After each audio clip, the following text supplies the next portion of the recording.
Hi guys, welcome to this new episode of this international student podcast, Beyond the Passport. My name is Juan Camilo. We're going to talk about my story in New Zealand, how I ended up here, and all of the possible situations that you can encounter when you have an immersion in a different culture. So I came to New Zealand in 2019, the 15th of March of 2019, and I came here in order to study English. So I did a couple of courses of English, general English, and after that, I always wanted to study something a little bit higher in an education level. So I always thought about to do a master or do a specialization in English in order to finalize my professional profile in New Zealand. So I think one of the first steps that you have to do when you move overseas is think what you want to do. I made this mistake when I came here, and was that I didn't know what I want to do. I didn't know that I wanted to stay here and I wanted to actually build a life here. So definitely I think one of my first mistakes, or the things that I realized when I was here, was that I didn't have a plan.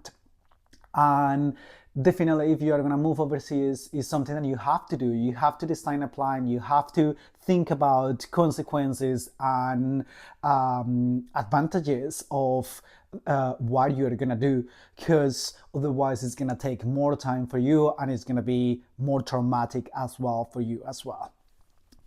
I think once I got here, I kind of underestimate what was gonna happen with me and how the situation what was gonna be. I didn't realize that the change was gonna be really shocking for me, and of course I had culture shock.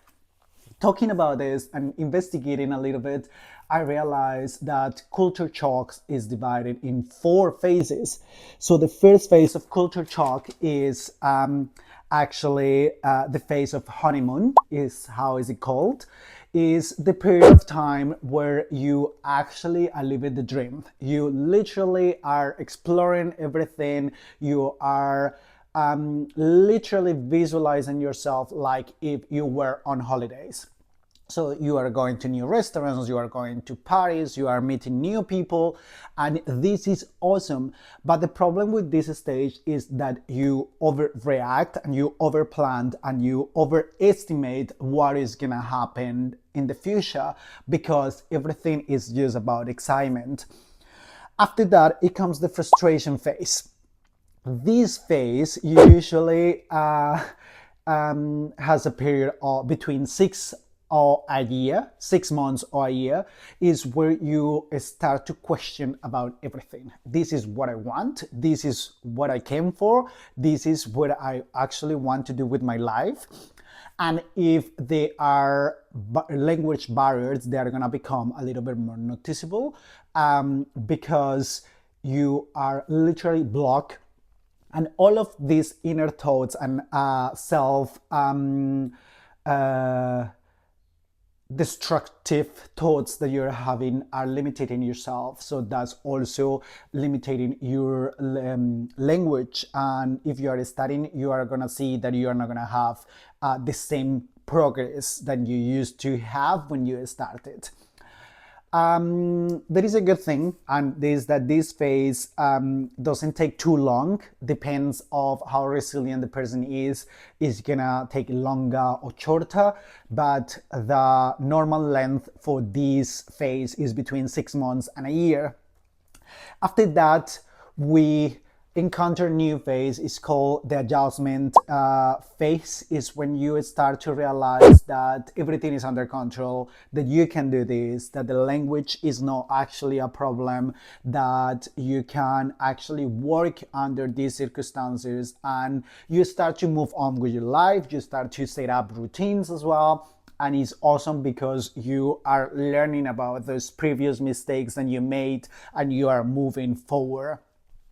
This phase is very, very short. This is a phase that takes around 3 months to 6 months, depending on how well you develop these routines, and you are going to move forward a new stage that is called the adaptation stage. This is the last one, and is when you actually are set up, when you find a new job, when you encounter new friends and start to meet new people, when you start to connect with new links, and you feel that the differences that you experience at the beginning are not as big as you thought.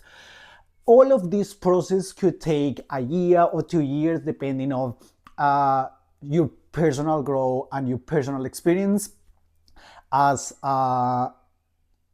my personal experience, and I think all of the experience are different, you are gonna see how you develop yourself, and I think living all of these phases are gonna give you new things, new skills, soft skills that you can actually be aware of once you finish all of this process, and you're gonna feel proud of yourself because you are gonna grow a lot as well.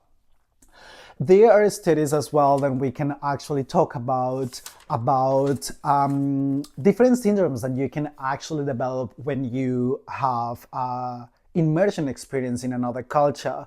So we have to talk about expat depression. This is a syndrome that is experienced by people who decide to move overseas. A counselor living in Spain called Chris Nails states that depression could be suffered by 50% of the people that move overseas. This is a huge number, taking into account that when you make the decision to move overseas, sometimes we don't think about the consequences that this could bring to our lives. And it's interesting as well because he says that between 8 to 20% of the people who move overseas actually suffer clinical depression. So this is a moment when you need to think about yourself, your own mental health, and you need to look for tools or medical resources in order to talk about the problems that you are going through.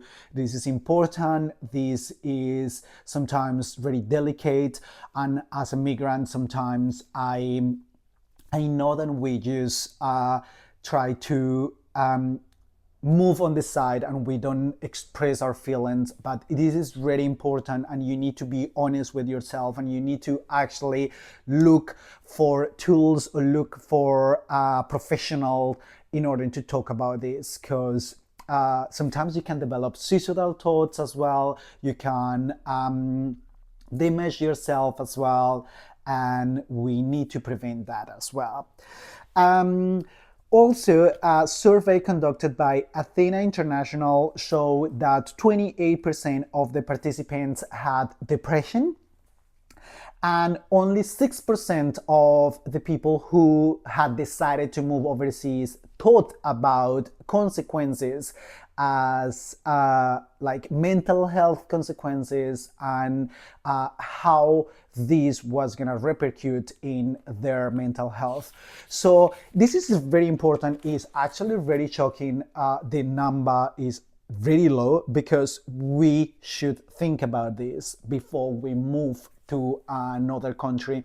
And that's why I say that it's very important to make a plan, to know where you're gonna go and what you're gonna do in whatever country you decide to move. And also another psychologist, this one is called Cian Truman, based in America. He developed a study who shows that migrants are 2.5 times more closer to suffer depression and anxiety. Therefore, they are closer to develop um, abuse in substances, drugs, alcohol, and also develop depression thoughts as well. So we need to think about create links when we are living overseas. It's very important to be close to people that are feeling the same situations, but we need to also be assertive in order to don't be toxic with these links. What I'm saying is that we need to be in touch with people that are better than us, but no worse, because that also can repercute in our mental health as well.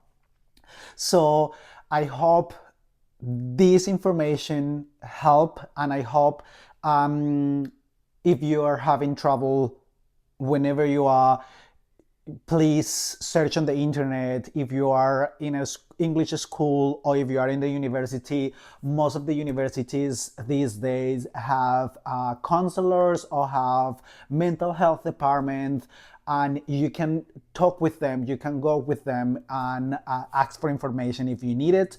And don't be afraid to ask for information, because as I said before, you are not the only one that I have experienced these feelings. This is totally normal. This is part of the process. And after that, you are going to see that there is going to be a light at the end of the tunnel. So don't feel bad about it. And definitely, you are more than brave to actually overcome these situations. And even if you need to talk, you can just flick me a message as well. And I'm not an expert, but I have gone through this situation. So definitely is going to be worth it, or at least I can empathize with your feelings. So I've been in New Zealand for 6 years, already studying my master degree and in my first semester of my master degree. And I know that I had great days and I have days that were darker than others. And I feel great now, and I feel like with this platform, I'm gonna be able to help people that are going through these same situations right now. So thank you so much for your view. Thank you so much for this, and I hope you enjoy this podcast.